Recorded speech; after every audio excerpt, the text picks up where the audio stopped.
এক বনের গাছের ডালে এক বানর থাকত।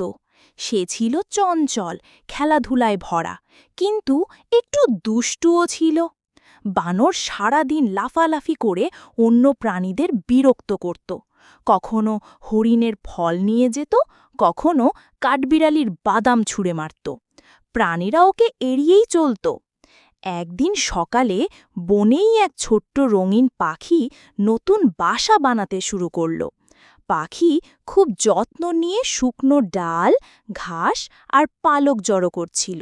ধীরে ধীরে সে গোল করে সুন্দর বাসা তৈরি করছিল। বানর পাশ থেকে দেখে হেসে উঠল।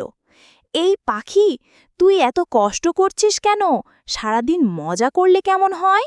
আমি তোদের মতো গম্ভীর নই, আমি খেলাধুলা করি।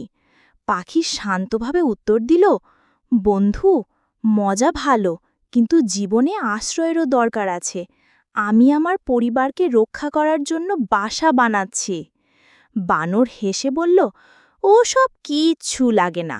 আমি চাইলে এক ডাল থেকে অন্য ডালে লাফিয়ে বেড়াই, কোথাও না কোথাও আশ্রয় পেয়েই যাই। পাখি কিছু না বলে নিজের কাজে লেগে গেল। কিন্তু বানরের দুষ্টুমি থামল না। সে রাগ করে পাখির বাসাটা ভেঙে দিল। পাখি দুঃখ পেল, কিন্তু রাগ করল না।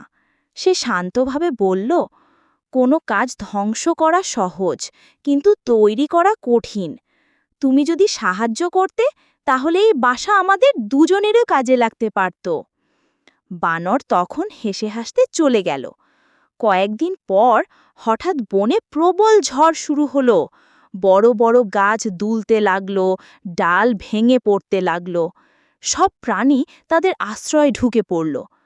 বানর খুব ভয় পেল। সে এক গাছ থেকে আরেক গাছে লাফাতে লাগল, কিন্তু কোথাও নিরাপদ আশ্রয় পাচ্ছিল না।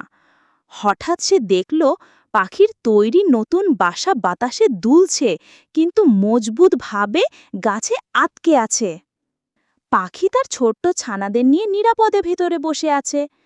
বানর কাকুতি মিনতি করে বলল, হে বন্ধু পাখি, আমাকে সাহায্য করো, আমি ভুল করেছি, আমি তোমার বাসা ভেঙেছিলাম, এবার দয়া করে আমাকে একটু জায়গা দাও। পাখি কিছুক্ষণ চুপ করে থেকে দরজা খুলে দিল।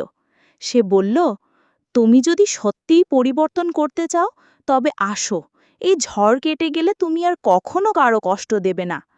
বানর কৃতজ্ঞতায় চোখ ভিজিয়ে ফেলল। ঝড় শেষে সে প্রতিজ্ঞা করল আর কখনো দুষ্টুমি করবে না।